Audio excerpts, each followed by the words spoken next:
नालायक बेटी बहू की शर्मनाक करतूत। नमस्कार दोस्तों, सानिया वॉइस स्टोरी चैनल में आपका स्वागत है। तो दोस्तों, आज की कहानी है नालायक बेटी बहू की शर्मनाक करतूत। आज 70 वर्षीय वृद्ध श्याम जी रेलवे स्टेशन पर बैठे बैठे सोच रहे थे कि हे भगवान, आज इतने ग्राहकों को भेज दो जो 2 वक्त की रोटी का जुगाड़ हो सके, क्योंकि सुबह के 6 बजे से 10 बज चुके थे, लेकिन कोई भी व्यक्ति आज उनसे अपने जूते पॉलिश कराने नहीं आया था और अपनी पत्नी को भी दूर बैठे देख रहे थे, क्योंकि उनकी पत्नी भी रेलवे स्टेशन पर चिप्स पैकेट बेचती थी। उन्होंने देखा कि आज उनके चिप्स के पैकेट भी ज़्यादा नहीं बिके थे। अभी वह सब मन में विचार ही कर रहे थे कि तभी उनके पास एक आदमी रुकता है और अपने जूते पॉलिश के लिए बोलता है, और जैसे जूते पॉलिश हो जाते हैं तो वो व्यक्ति श्यामलाल जी को पैसे देने लगता है। श्यामलाल जी जैसे ही पैसे लेने के लिए अपना सर ऊपर उठाते हैं तो वह व्यक्ति श्यामलाल जी को देखकर एकदम चौंक जाता है और बोलता है, अरे श्यामलाल, तुम यहाँ कैसे? तुम्हारी यह दशा कैसे हो गई? आखिरकार कौन था वो व्यक्ति जो श्यामलाल जी को देखकर चौंक गया और श्यामलाल जी के साथ ऐसा क्या हुआ कि वे इस दशा में पहुँच गए? तो चलिए जानते हैं इस कहानी के माध्यम से। श्यामलाल जी के जीवन में कई उतार चढ़ाव आए, लेकिन जब उनकी दोनों बेटी अभिषेक और अविनाश बड़े हो गए और अपनी अपनी नौकरी पर लग गए तो श्यामलाल जी के दिल में एक नई उम्मीद जागी। वो हमेशा से चाहते थे कि उनके बेटों की शादी धूमधाम से हो, जिससे पूरे गांव में उनकी प्रतिष्ठा और बढ़े। अभिषेक और अविनाश की शादी की चर्चा शुरू हो गई तो श्यामलाल जी और माधुरी जी ने अपनी पूरी जिंदगी की कमाई इस खुशी के मौके पर खर्च करने का मन बना लिया। उन्होंने सोचा कि बेटों की शादी को वह ऐसा बनाएंगे कि गांव के लोग सालों तक उनकी चर्चा करें। शादी की तैयारियां पूरे जोर शोर से शुरू हुई। गांव के हर कोने में हलचल मच गई। श्यामलाल जी ने गांव के सबसे बड़े प्रसिद्ध हलवाई को बुलाया। मिठाइयों की लिस्ट तैयार की गई, जिसमें तरह तरह की मिठाइयाँ शामिल थीं। गुलाब जामुन, रसगुल्ला, बर्फी और लड्डू। हलवाई ने एक बड़ी सी रसोई तैयार कर ली, जिसमें दिन सब मिठाइयाँ बन रही थीं। श्यामलाल जी और माधुरी जी ने अपने बेटों के लिए सबसे अच्छे कपड़े चुनने का फैसला किया। वह शहर गया, वहाँ से महंगे शेरवानी, कुर्ता पजामा और जूतियाँ खरीदी।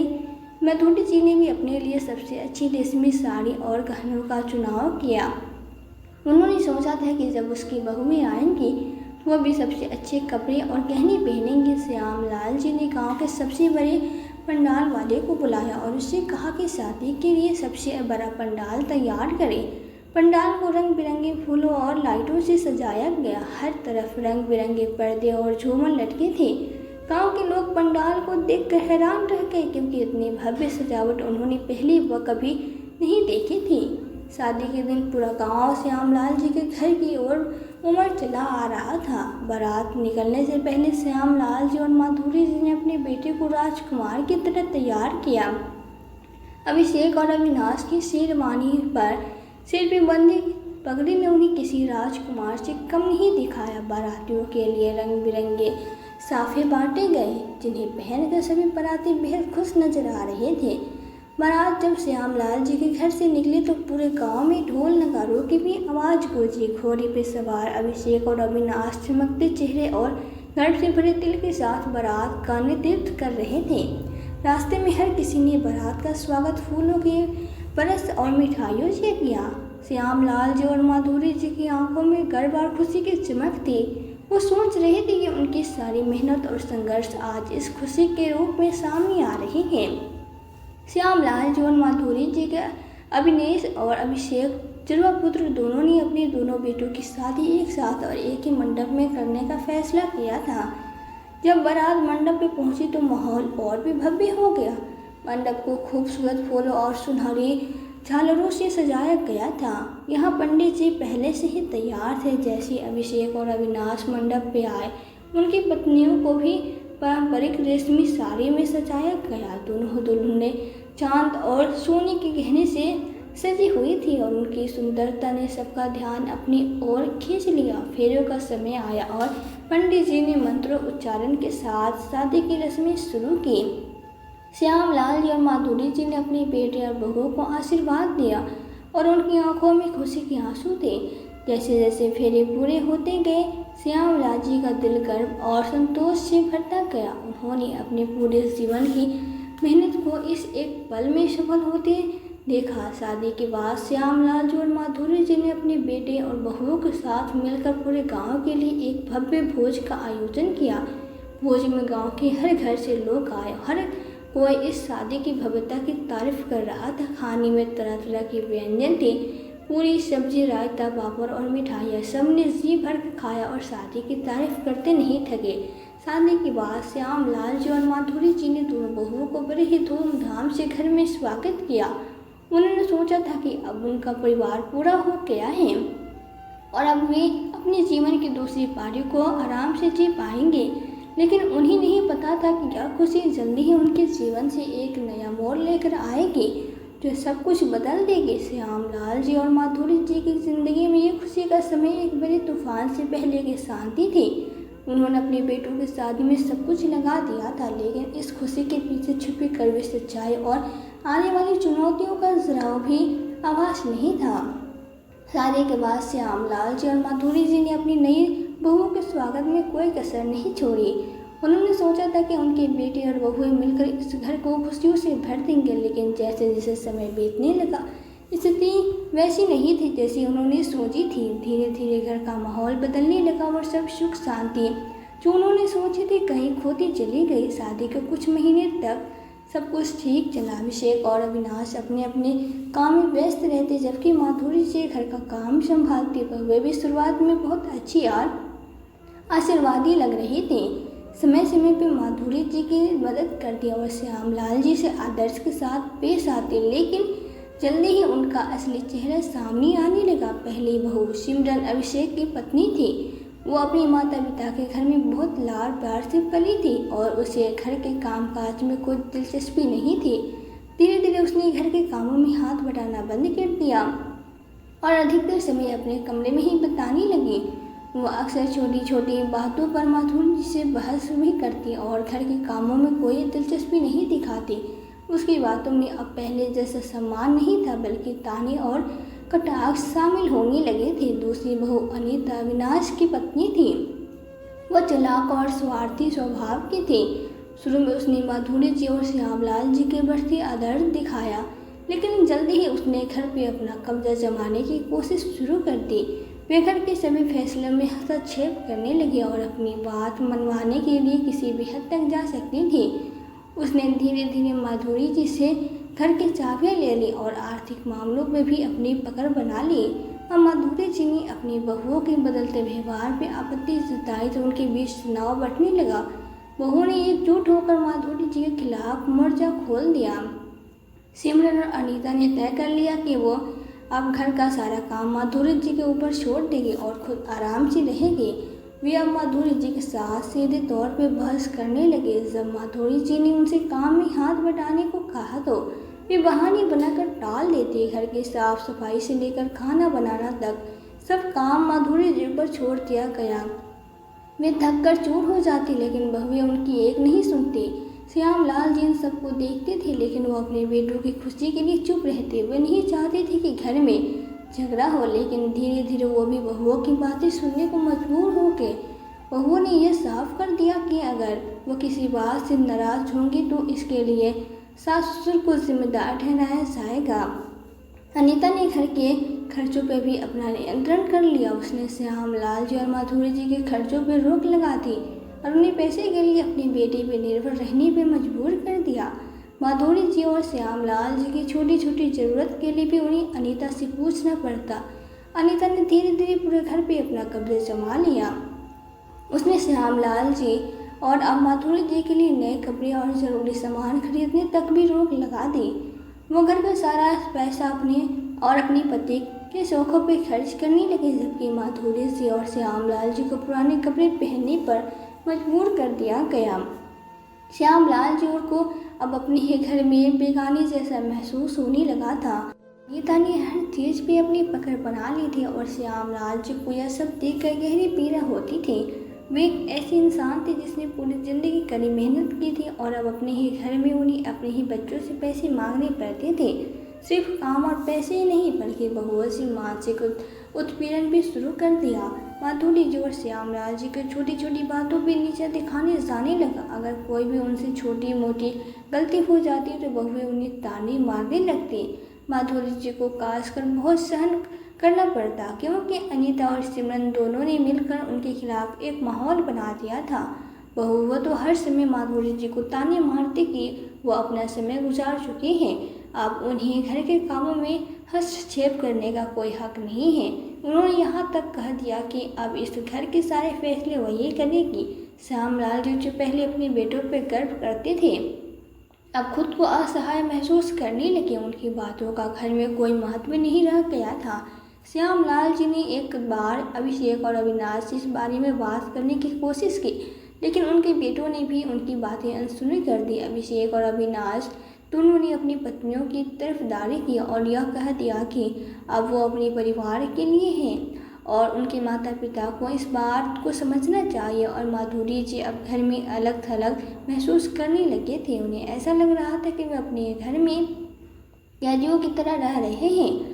वह उन्हें किसी भी प्रकार पारिवारिक निर्णय में शामिल नहीं होती और धीरे धीरे उनसे बातचीत करना भी बंद कर दिया। इस मानसिक उत्पीड़न ने श्यामलाल जी और माधुरी जी की सेहत पर भी बुरा असर डाला। माधुरी जी की सेहत बिगड़ने लगी, लेकिन बहुआ ने उसे भी एक अनदेखा किया। अब माधुरी जी बीमार पड़ी तो बहुए ने उनकी देखभाल करने के बजाय उन्हें डॉक्टर के पास कुछ जाने के लिए कहा। श्यामलाल जी अब अपने ही घर में आदेश महसूस कर रहे थे। उन्हें समझ में नहीं आ रहा था कि इन्होंने अपनी ज़िंदगी के जिस सपने को इतने प्यार और मेहनत से सजाया था वे इस तरह बिखरे कैसे गए। इस तरह श्यामलाल जी और माधुरी जी की ज़िंदगी एक दुखी सपनों में बदल गए। वो अपने ही घर में अजनबियों की तरह हो गए थे। उनके बेटे और बहुओं से यह उम्मीद नहीं थी कि वो इस तरह उनके साथ बर्ताव करेंगे। आखिरकार वे इस हताश और अकेलेपन में यह सोचने लगते कि उनके जीवन का क्या भविष्य है और क्या वे इस बुरी स्थिति में कभी उभर पाएंगे। श्यामलाल जी और माधुरी जी अपने ही घर में पराये जैसा महसूस कर रहे थे। दोनों बहुओं के अत्याचार और मानसिक उत्पीड़न ने उन्हें अंदर से तोड़ दिया था। उन्हें समझ में नहीं आ रहा था कि वो अपने जीवन की इस मोड़ पे इतनी बड़ी समस्या का समाधान कैसे करें। श्यामलाल जी जो हमेशा अपने बेटों पर गर्व करते थे, उन्होंने एक दिन हिम्मत जुटाई और तय किया कि वह अभिषेक और अविनाश से अपनी पीड़ा के बारे में बात करेंगे। उन्होंने सोचा कि शायद उनके बेटों को इस स्थिति का अंदाज़ा नहीं है और अगर वो उनसे बात करेंगे तो वो अपनी पत्नियों को समझा सकेगा। श्यामलाल जी ने अभिषेक और अविनाश को एक रात डिनर के बाद अलग से बात करने के लिए बुलाया। उस समय माधुरी जी भी वहाँ मौजूद थे। श्यामलाल जी ने गहरी सांस ली और दोनों बेटों से कहा, बेटा मैं और तुम्हारी माँ बहुत परेशान है। घर में जो कुछ हो रहा है वो सही नहीं है। तुम्हारी पत्नी हमें ऐसा महसूस कराती है जैसे हम इस घर में बोझ है। हमें हर छोटी बड़ी बात पर ताने सुनाने पड़ते हैं और हमसे ऐसा बर्ताव किया जाता है जैसे हम पराए हो। श्यामलाल जी की बात सुनते अभिषेक और अविनाश दोनों के चेहरे पर नाराजगी साफ नजर आने लगी। श्यामलाल जी अभिषेक ने पहली बार कड़वे स्वर में कहा, पापा आप हमेशा हर बात पे शिकायत क्यों करते हैं? आप दोनों को यह समझना चाहिए कि अब इस घर के फैसले हम ले लेते हैं। हमें भी अपने जीवन को अपने तरीके से जीने का हक है। श्यामलाल जी ने भी गुस्से में कहा, हम दिन रात मेहनत करते घर चलाते हैं और आप दोनों हमेशा शिकायतें ही करते रहते हैं। हमारी पत्नियां भी इंसान हैं, उन्हें भी कुछ शांति और सुख की ज़रूरत है। यह घर अब हमारे जीवन का हिस्सा है और हमें उसे अपने तरीके से चलाने का अधिकार है। श्यामलाल जी और माधुरी जी यह सुनकर सत्तम रह गए। उन्होंने कभी नहीं सोचा था कि उनके अपने बेटे जिनकी खुशियों के लिए उन्होंने सारी जिंदगी कुर्बान कर दी, इस तरह से उनके साथ बात करेंगे। श्यामलाल जी ने अपने आंसू को रोकते हुए कहा, बेटा हम तुमसे बस यही कह रहे हैं कि हमारे साथ इज्जत से पेश आओ। हम इस उम्र में यह सब सहन नहीं कर सकते। लेकिन अभिषेक और अविनाश पे उनकी बातों का कोई असर नहीं हुआ। अभिषेक ने गुस्से में कहा, आप दोनों को समझना चाहिए कि वक्त बदल गया है। अब हम इस घर के मालिक हैं और हमें जो सही लगेगा वही करेंगे। अगर आपको यहाँ रहना है तो आपको हमारे नियमों के हिसाब से रहना पड़ेगा। अविनाश ने और भी कठोर स्वर में कहा, पापा आप हमें दोष देने से पहले खुद को देखिए। अपनी भी तो अपने जीवन में कई गलत फैसले लिए हैं। आपने हम पर जितनी पाबंदियां लगाई उतना ही हम पर दबाव डाला। अब हम वही कर रहे हैं जो हमें सही लगता है। श्यामलाल जी यह सुनकर टूट से गए। उनकी आंखों में आंसू झलक गए, लेकिन उन्होंने खुद को संभालते हुए कहा, मैंने हमेशा तुम्हारे भले के लिए सोचा, लेकिन अगर तुम्हें लगता है कि मैं गलत हूँ तो मैं कुछ नहीं कहूँगा। पर इतना याद रखना, हम तुम्हारे माता पिता हैं और इस उम्र में हमें भी सम्मान और प्यार की ज़रूरत है। अविनाश ने फिर से जवाब दिया, पापा आपको समझना हो गया, आप बूढ़े हो गए हैं। आपको हमारे फैसले में दखल देने का कोई हक नहीं है। अगर आपको यहाँ रहना है तो आपको हमारे साथ एडजस्ट करना होगा। श्यामलाल जी और माधुरी जी की यह उम्मीद थी कि उनके बेटे उनकी बात सुनेंगे और समझेंगे, लेकिन हुआ उसका उल्टा। अपने बेटियों ने केवल उनकी बातों को अनसुना कर दिया, बल्कि उल्टा उन पर ही भड़क गए और उन्हें दोषी ठहराने लगे। श्यामलाल जी को यह एहसास हो गया कि अब वे अपने ही घर में अजनबी बन गए हैं और उनके बेटों ने अपनी पत्नियों का साथ देते हुए उन्हें पूरी तरह से अकेला छोड़ दिया है। श्यामलाल जी और माधुरी जी का दिल टूट गया। उन्हें समझ में नहीं आ रहा था कि उन्होंने ऐसा कौन सा गलत काम किया जिसके लिए उन्हें इस उम्र में ऐसी सज़ा मिल रही है। माधुरी जी ने अपने पति का हाथ थामकर उन्हें सांत्वना देने की कोशिश की, लेकिन वो खुद भी अंदर से टूट चुकी थी। वो सोच रही थी कि आखिर कहाँ चूक हुई जिसने उनके पूरे परिवार को इस कगार पर ला खड़ा कर दिया। श्यामलाल जी और माधुरी जी अब पूरी तरह से अकेले हो गए थे। उनके अपने बेटों ने उन्हें ठुकरा दिया था और वो अपने ही घर में अजनबियों की तरह हो गए थे। फिर सोचते थे कि अब क्या उनके जीवन में कभी भी खुशियाँ की कोई किरण आएगी या नहीं। उन्हें इस पीड़ा और अकेलेपन के साथ अपना बाकी की जिंदगी बितानी होगी। श्यामलाल जी और माधुरी जी के दिल में गहरी चोट लगी थी। उन्होंने कभी सपने में भी नहीं सोचा था कि उनके अपने बेटे इस तरह उनकी अपेक्षा करेंगे और उन्हें घर के बोझ के रूप में देखेंगे। श्यामलाल जी और माधुरी जी की हालत अब ऐसी हो गई थी कि वो अपने ही घर में एक असहाय स्थिति में थे। उनका एकमात्र उम्मीद थी कि बहुएं जो अब तक उनके खिलाफ थे शायद इस बारे में सोचेगी और उनका कर्तव्य बदलेगा, लेकिन हुआ उसका उल्टा। अभिषेक और अविनाश से श्यामलाल जी की शिकायतें सुनते ही बहुएं सिमरन और निराश आग बबूला हो गई। उन्हें यह बिल्कुल बर्दाश्त नहीं हुआ कि घनश्याम जी ने उनके खिलाफ कोई शिकायत की है। वैसे अपनी तौहीन समझने लगे और तय कर लिया कि अब सास ससुर को सबक सिखाना ज़रूरी हो गया है। सिमरन ने गुस्से में अभिषेक से कहा, आपके पापा को हमेशा शिकायतें करनी आती है। पहले उन्होंने हमारी ज़िंदगी में दखल दिया और अब हमारे खिलाफ आपसे शिकायत कर रहे हैं। अगर इसी तरह चलता रहा तो हम कभी अपने जीवन को अपने तरीके से नहीं जी पाएंगे। अनीता ने अविनाश से कहा, इस घर में अब तक हमारी कोई इज्जत नहीं रही। हर समय हमें ताने मारते हैं जैसे हम घर के नौकर हैं। अब बहुत हो चुका है, इन्हें सबक सिखाना ही होगा, नहीं तो यह कभी नहीं सुधरेंगे। अब बहुओं ने घर के खाने पीने की व्यवस्था को भी अपने हाथ में ले लिया और सास ससुर पर अत्याचार करना शुरू कर दिया। माधुरी जीजू हमेशा सुबह जल्दी उठकर घर के कामों में लगी रहती। उन्हें अब सख्त आदेश दिया गया कि वह घर के कामों में दखल देना बंद कर दे।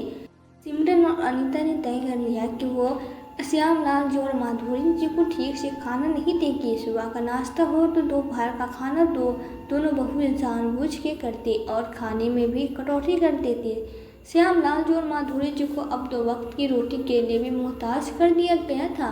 अक्सर उन्हें भूखा ही रहना पड़ता क्योंकि बहुएं जानबूझकर खाने को देर से बनाती या कभी तो बिल्कुल भी नहीं बनाती। एक दिन जब माधुरी जी ने अनीता से खाने के लिए कहा तो अनीता ने उनसे गुस्से में भड़कते हुए जवाब दिया, आपको खाना चाहिए तो खुद बना लीजिए, हम कोई नौकर नहीं हैं आपके जो आपके हर काम के लिए हाजिर रहे। आप लोगों का जब भी मन होता है खाना मांगने आ जाती है। सिमरन ने भी गुस्से में कहा, अब यह घर हमारा है और हम जब चाहे जो चाहे करेंगे। अगर आप लोगों को खाना चाहिए तो चुपचाप हमारी बात मानिए और हमें परेशान मत करिए। खाने पीने की अपेक्षा के साथ ही बहुओं ने गालियाँ और अपमान का सिलसिला भी शुरू कर दिया। अब उन्हें छोटी बड़ी बात पे गालियाँ सुनने को मिलती। बहुएं हर बात पे श्यामलाल जी और माधुरी जी को भद्दे सी गालियाँ देती और उनका अपमान करती। जब माधुरी जी ने इस अपमान का विरोध करने की कोशिश की तो अनीता और सिमरन ने उन्हें और भी भद्दी बातें सुनाई। आपकी इतनी हिम्मत कैसे हुई कि हमारे सामने जुबान चलाए? आपको तो अपनी औकात में रहना चाहिए। अब यह घर हमारा है और आप लोगों का यहाँ कोई हक नहीं है, सिमरन ने गुस्से में कहा। अनीता ने भी अपनी आवाज़ ऊंची करते हुए कहा, अगर आपको यह सब सहन नहीं होता तो यहाँ से जा सकती हैं। वैसे भी उस उम्र में श्यामलाल जी से आप लोगों का यह क्या काम? वृद्धाश्रम ही आपके लिए सही जगह है। घनश्याम जी और माधुरी जी के लिए यह स्थिति असहनीय हो गई थी। उन्हें हर दिन अपने ही घर में ताने, गालियाँ और अपेक्षा का सम्मान करना पड़ता था। वो यह समझ नहीं पा रहे थे कि आखिर किस गुनाह की सजा उन्हें मिल रही है। ये दोनों मानसिक और शारीरिक रूप से पूरी तरह से टूट चुके थे। अब सिमरन और अनीता अपने पतियों को भी इस बात के लिए उकसाना शुरू कर दिया कि वो अपने माता पिता को वृद्धाश्रम भेज दे। सिमरन ने अभिषेक से कहा, देखिए, जब तक आपके माता पिता इस घर में रहेंगे हमारी ज़िंदगी में चैन नहीं रहेगा। वो हर समय हमारे काम में दखल देंगे और हमें ताने मारते हैं। अगर आप चाहते हैं कि हमारी ज़िंदगी में शांति हो तो इन्हें वृद्धाश्रम भेज दीजिए। अनीता ने भी अभिषेक को उकसाते हुए कहा, हमने बहुत सहन कर लिया, अब और नहीं। अगर आप चाहते हैं कि मैं इस घर में रहूं तो अपने माता पिता को यहाँ से भेज दीजिए। वृद्धाश्रम है उनके लिए सही जगह है। वहाँ जाकर वे अपने जैसे लोगों के साथ रहेंगे और हमें तंग नहीं करेंगे। अभिषेक और अविनाश, जो पहले ही अपने माता पिता से नाराज थे, अपनी पत्नियों की बातों में आके वे सोचने लगे कि शायद सही है। यह सब भूल गए थे कि उनके माता पिता ने उन्हें कितनी मेहनत से पाला है और उन्हें इस काबिल बनाया था। वो अब पूरी तरह से अपनी पत्नियों के कहने पे चलने लगे थे। इस तरह बहुओं के अत्याचार और पत्नियों के उकसाने से श्यामलाल जी और माधुरी जी की स्थिति और भी दयनीय हो गई। वो दोनों ये समझ गए थे कि अब उनके अपने ही घर में उनके लिए कोई जगह नहीं बची है। उनके अपने बच्चे जिन पे उन्होंने कभी सारी ज़िंदगी कुर्बान कर दी थी, अब उन्हें घर से निकालने की तैयारी कर रहे थे। श्यामलाल जी और माधुरी जी का जीवन अब पूरी तरह से अंधकारमय हो चुका था। बहुओं के अत्याचार और बेटों की बेरुखी ने उन्हें इस हद तक तोड़ दिया था कि उन्हें अपने ही घर में रहने का कोई अर्थ नजर नहीं आ रहा था। हर दिन गालियाँ, ताने और अपमान झेलते चलते वो पूरी तरह से टूट चुके थे। लेकिन उनके भीतर कहीं न कहीं आत्मसम्मान और स्वाभिमान की एक लौ अभी भी चल रही थी, जो उन्हें इस अपमान को सहन करने के बजाय कुछ और करने के लिए प्रेरित कर रही थी। एक रात जब बहुएं अपने कमरों में सो रही थी और घर में सन्नाटा था, श्यामलाल जी और माधुरी जी ने कठोर फैसला लिया। उन्होंने महसूस किया कि अब इस अपमान को सहन करना उनके लिए असंभव है। वो नहीं चाहते कि उनके आखिरी दिन इस तरह के अपमानजनक माहौल में गुजरे। श्यामलाल जी ने माधुरी जी से कहा, अब बस और नहीं, हम इस घर में अब और नहीं रह सकते। हमें अपना आत्मसम्मान बचाने के लिए कुछ करना होगा। माधुरी जी, जो अब तक चुप थी, उन्होंने श्यामलाल जी की आंखों में देखा और उनकी हिम्मत को महसूस किया। तो माधुरी जी ने सहमति में सिर हिलाया और कहा, हाँ, अब हमें अपनी ज़िंदगी अपने तरीके से जीनी होगी, चाहे जो भी हो, लेकिन हम इस अपमान को और सहन नहीं कर सकते। श्यामलाल जी ने जल्दी से एक छोटा सा बैग तैयार किया जिसमें कुछ ज़रूरी कपड़े और सामान थे। वे दोनों घर से चुपचाप निकल गए बिना किसी को कुछ बताए। उनके दिल में एक अजीब सा हल्कापन था, जैसे वो किसी कैद से आज़ाद हो रहे हों। रात को अंधेरे में श्यामलाल जी और माधुरी जी ने अपने जीवन के एक नए अध्याय की शुरुआत की। वो चुपके से रेलवे स्टेशन पहुंचे, जहां लोगों की भीड़ हमेशा रहती थी। वहां पहुंचकर श्यामलाल जी ने माधुरी जी से कहा, हम अब यहाँ से अपनी नई जिंदगी की शुरुआत करेंगे। हम चाहे गरीब हो लेकिन आत्मसम्मान के साथ जिएंगे। श्यामलाल जी ने, जो कभी एक सम्मानित व्यक्ति थे, अब वो अपने आत्मसम्मान की रक्षा के लिए रेलवे स्टेशन में जूते पॉलिश करने का काम करने लगे। उन्होंने एक पुराने जूते पॉलिश करने वाला बक्सा खरीदा और काम में जुट गए। हर बार जब भी वो किसी का जूता पॉलिश करते तो उनके मन में एक अजीब सी संतुष्टि होती, क्योंकि वो जानते थे कि वो अपने आत्मसम्मान की रक्षा कर रहे हैं। माधुरी जी ने भी स्टेशन पे अपना छोटा सा काम शुरू किया। उन्होंने चिप्स के पैकेट और कुछ अन्य खाने पीने की चीज़ें बेचना शुरू की। पहले कुछ दिन उनके लिए बहुत कठिन थे, लेकिन धीरे धीरे उन्होंने अपने काम में दक्षता हासिल कर ली। वे छोटे बच्चों और यात्रियों को चिप्स के पैकेट बेचती और दिन भर मेहनत करती। उनके चेहरे पर थकान के साथ साथ एक अजीब सी शांति भी थी, क्योंकि वो जानती थी कि वो अपने आत्मसम्मान की खातिर काम कर रही है। इस स्टेशन पे काम करना आसान नहीं था। दिन भर की मेहनत के बाद भी वो उन्हें बहुत कम पैसे मिलते थे, लेकिन वे दोनों संतुष्ट थे। उन्होंने अपने आत्मसम्मान को बनाए रखने के लिए जो कदम उठाए था, उससे उन्हें मानसिक शांति मिल रही थी। श्यामलाल जी और माधुरी जी ने स्टेशन पे ही अपनी छोटी सी दुनिया बसा ली थी। वे स्टेशन के कोने में अपना सामान रख कर रात बिताते थे। कभी कभी उन्हें ठंडी रातों में ठिठुरना पड़ता और बारिश में भीगना पड़ता, लेकिन उनके चेहरे पर संतोष की मुस्कान थी। वो दोनों एक दूसरे का सहारा बन गए थे। श्यामलाल जी जब भी थक जाते तो माधुरी जी उन्हें सहारा देती और कहती, हमने जो किया वो सही किया, अब हम किसी के आगे झुकने वाले नहीं हैं। चाहे जैसी भी परिस्थिति हो, हम साथ रहेंगे और इस संघर्ष को जीतेंगे। श्यामलाल जी ने भी माधुरी जी को हर दिन दिलासा दिया, हमने अपनी ज़िंदगी के सबसे कठिन दौर से गुजरा कर यहाँ तक पहुँचने का साहस किया है। अब कोई भी हमें तोड़ नहीं सकता। हम यहाँ मेहनत करके जिएंगे, लेकिन किसी के सामने झुकेंगे नहीं। इस तरह श्यामलाल जी और माधुरी जी ने अपने जीवन के सबसे कठिन दौर में भी आत्मसम्मान को बनाए रखा। उन्होंने अपने बेटे और बहुओं के अत्याचार को सहन करने के बजाय खुद से एक नई राह चुनी। उनका संघर्ष रेलवे स्टेशन पर हर दिन जारी था, लेकिन उनके चेहरे पर जो संतोष था, उनके साहस और आत्मसम्मान की गवाही दे रहा था। इधर श्यामलाल जी और माधुरी जी के घर में निकल जाने से उनकी बहुएं तो बहुत ही खुश हुई। वो तो वैसे ही उनको वृद्धाश्रम भेजना चाहती थी। उनके दोनों बेटों को भी उनकी कोई खास चिंता नहीं थी। वो सभी अपनी दुनिया में मस्त रहने लगे और उन्होंने अपने माता पिता को ढूंढने की एक बार भी कोशिश नहीं की। इधर श्यामलाल जी और माधुरी जी अपना थोड़ा बहुत कमा कर गुजारा कर रहे थे। एक दिन की बात है, सुबह के 6 बजे से 10 बज चुके थे, लेकिन कोई भी व्यक्ति आज उनसे अपने जूते पॉलिश कराने नहीं आया था। वे इधर इसी सोच में परेशान थे और अपनी पत्नी को भी दूर बैठे देख रहे थे, क्योंकि उनकी पत्नी भी रेलवे स्टेशन पर चिप्स के पैकेट बेचती थी। उन्होंने देखा कि आज उनके चिप्स के पैकेट भी ज़्यादा नहीं बिके हैं।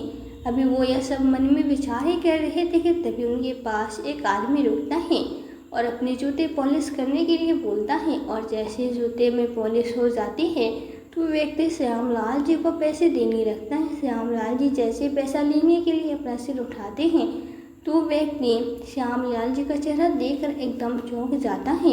अरे श्यामलाल, तुम यहाँ कैसे, और तुम्हारी यह दशा कैसी हो गई? फिर वो व्यक्ति आगे बोलता है, तुम्हारे पास जो सब कुछ था और तुम्हारे पास तो किसी भी चीज़ की कमी नहीं थी, फिर तुम यहाँ रेलवे स्टेशन पे यूँ जूते पॉलिश क्यों कर रही हो? तभी अचानक से माधुरी जी भी वहाँ आ जाती है। वो उनको फिर देखकर चौंक जाता है और बोलता है, अरे भाभी, यहाँ पर इस हालत में मुझे तो अपनी आंखों पर भरोसा ही नहीं हो रहा है। और वो व्यक्ति श्यामलाल जी को वहाँ से उठाकर पास पड़ी बेंच पे बैठाकर उनसे सारी बात पूछने लगता है, क्योंकि वह व्यक्ति और कोई नहीं, उनके ही गाँव का रहने वाला था। उनका नाम किशोर जी था और वो एक गरीब परिवार से थे और श्यामलाल जी वहाँ के गांव के अच्छे परिवार से थे। उनके पास किसी भी चीज़ की कोई कमी नहीं थी। तो किशोर जी को श्यामलाल जी अपनी कहानी सुनाते हैं तो उन्हें अपने बेटों पर बहुत गुस्सा आता है। वे बोलते हैं, हे भगवान, ऐसे बेटों से तो ना औलाद हो तो अच्छा है। और वह श्यामलाल जी को और माधुरी जी को अपने घर बुला लेते हैं। किशोर जी के घर को देखकर श्यामलाल जी और माधुरी जी की आंखें फटे की फटी रह गई थी, क्योंकि किशोर जी तो एक गरीब परिवार से संबंध रखते थे, तो उनके पास इतना पैसा कहाँ से आ सकता है। लेकिन वो किशोर जी से इस संबंध में कुछ नहीं बोलते हैं।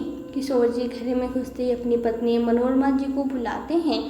अपनी पति की आवाज़ सुनकर तुरंत ही मनोरमा जी आती हैं, तो वो उन लोगों को देखकर बोलती हैं, यह लोग कौन है? तो किशोर जी उनको बताते हैं कि यह लोग अपने गाँव के हैं। अब हम लोग तो शहर में आ गए हैं और तुम्हारा इन लोगों से कभी मिलना भी नहीं हुआ, तो तुम इनको कहाँ से जानती होगी? और अपनी पत्नी को वो श्यामलाल जी और माधुरी जी की पूरी कहानी बताते हैं। तो मनोरमा जी भी उनकी कहानी सुनकर दंग रह जाते हैं। वो उनके लिए चाय नाश्ता और खाने का इंतज़ाम करती हैं। और उनके घर के ऊपर की मंजिल पर एक कमरा खाली था, तो उसमें अब उनके रहने की व्यवस्था कर देते हैं। आज न जाने कितने दिनों बाद माधुरी जी और श्यामलाल जी को भरपेट खाना खाने को मिला था, वो भी इतना स्वादिष्ट। श्यामलाल जी किशोर जी का हाथ जोड़कर धन्यवाद अदा करते हैं, साथ ही साथ एकदम रोने भी लगते हैं, क्योंकि न जाने कितने दिनों बाद किसी ने उनसे इतनी अच्छे से बात की थी। कुछ दिन बीतते हैं कि किशोर जी एक छोटी सी किराने की दुकान श्यामलाल जी को खुलवा देते हैं, जिसे श्यामलाल जी का और माधुरी जी का आराम से गुजारा होने लगता है। एक दिन की बात है, श्यामलाल जी, माधुरी जी और किशोर जी और मनोरमा जी सभी लोग मिलकर बातें कर रहे थे। तभी अचानक से उनके दरवाजे पे एक बड़ी सी कार आकर रुकती है और उनमें से एक 65 साल की महिला अपने 2 बच्चों के साथ घर में प्रवेश करती है। तो मनोरमा जी और किशोर जी उनको देखकर एकदम खुशी से चहक उठते हैं और वो महिला भी उन लोगों के पैर छूती है और उनके बच्चे भी उनके पैर छूकर किशोर जी और मनोरमा जी के गले से लगाते हैं। तो किशोर जी श्यामलाल जी और माधुरी जी से उस महिला का परिचय कराते हैं और बताते कि यह मेरी बेटी रेखा है और यह मेरे दोनों नाती किशन और आकाश हैं और मेरी बेटी एक डॉक्टर है। पता है श्यामलाल जी, मेरी बेटी ही मेरा बेटा है। ये दोनों परिवार यानी अपने ससुराल मायके की पूरी जिम्मेदारी बहुत अच्छे से निभाते हैं।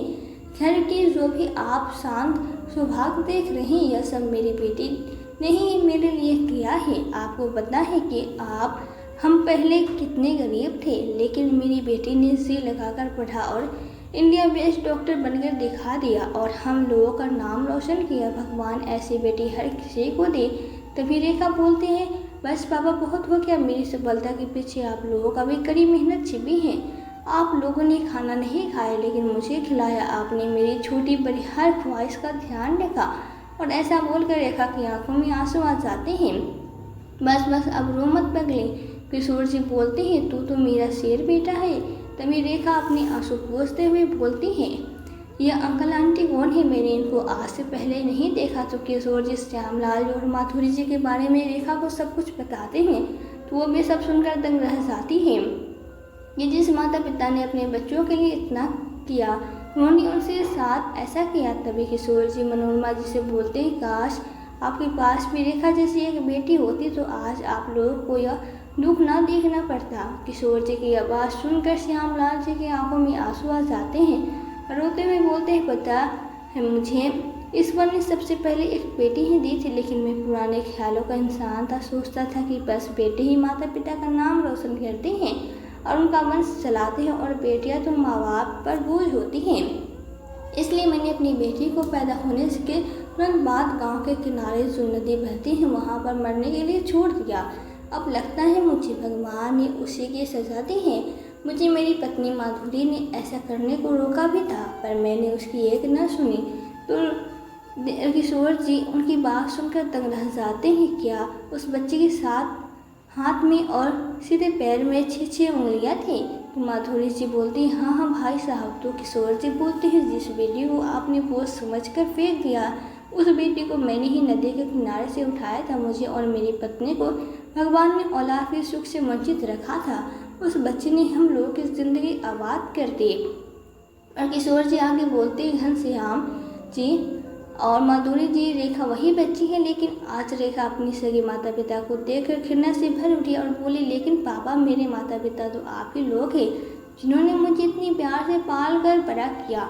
इससे मेरा कोई नाता नहीं है। आज श्यामलाल जी रेखा से नजरें नहीं मिला पा रहे थे कि उनके सामने हाथ जोड़ खड़े थे और लगातार रोए जा रहे थे। माधुरी जी भी अपनी आंखों में लगातार आंसू बहाए जा रहे थे, लेकिन उनके मुंह से भी एक शब्द नहीं निकल पा रहा था। लेकिन रेखा ने कभी भी उन्हें अपने माता पिता नहीं माना। वे हर बार उनसे माफ़ी मांगते रहे, लेकिन उन्होंने कभी माफ़ नहीं किया। किशोर जी ने भी रेखा को बहुत समझाने की कोशिश की, लेकिन वो नहीं मानी। आज श्यामलाल जी को समझ में आ गया कि भगवान ने उनको किस करने की सज़ा दी थी। आज उन्हें बहुत अच्छे से समझ में आ गया था कि बेटियां किसी भी मामले में बेटों से कम नहीं होती, लेकिन अब उनके पछताने से भी क्या हो सकता था। तो दोस्तों, इस कहानी के बारे में आपकी क्या राय है? हमें कमेंट करके ज़रूर बताएं। कहानी अगर पसंद आए तो चैनल को सब्सक्राइब, वीडियो को लाइक करना ना भूलें। फिर मिलते हैं आपसे एक नई कहानी के साथ। कहानी में अंदर बने रहने के लिए आपका बहुत बहुत धन्यवाद।